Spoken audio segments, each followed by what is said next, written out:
আসসালামু আলাইকুম। এসএসসি ও এইচএসসি পরীক্ষার্থীদের জন্য গুরুত্বপূর্ণ একটি আপডেট নিয়ে আজকের এই ভিডিও।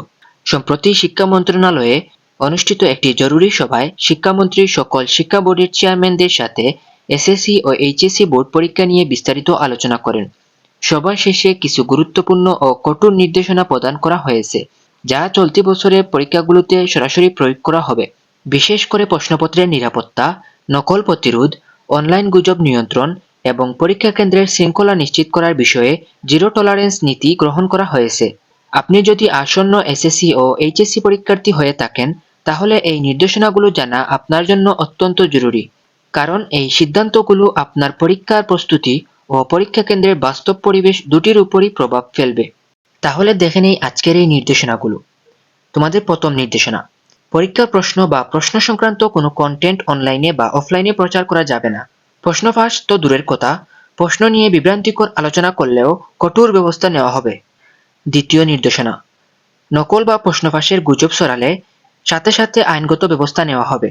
শুধু অপরাধমূলক কাজই নয়, গুজব ছড়ানো শাস্তিযোগ্য অপরাধ হিসেবে বিবেচিত হবে। তৃতীয় নির্দেশনা: প্রত্যেক পরীক্ষার্থীকে কেন্দ্র প্রবেশের আগে কঠোরভাবে চেক করা হবে। কারো কাছে কোনো কাগজ, নোট বা ইলেকট্রিক ডিভাইস পাওয়া গেলে তাৎক্ষণিক ব্যবস্থা নেওয়া হবে।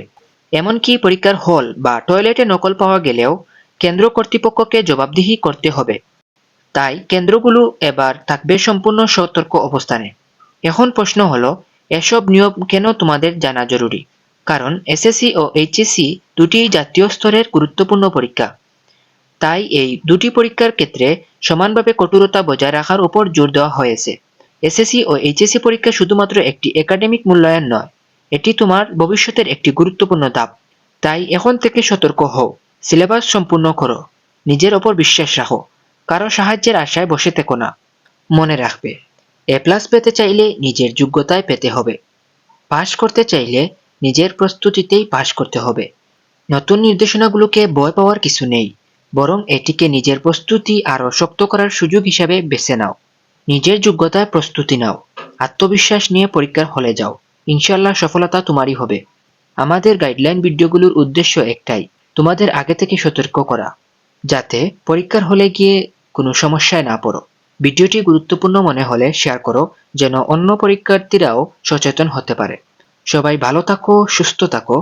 আল্লাহ হাফেজ সবাইকে।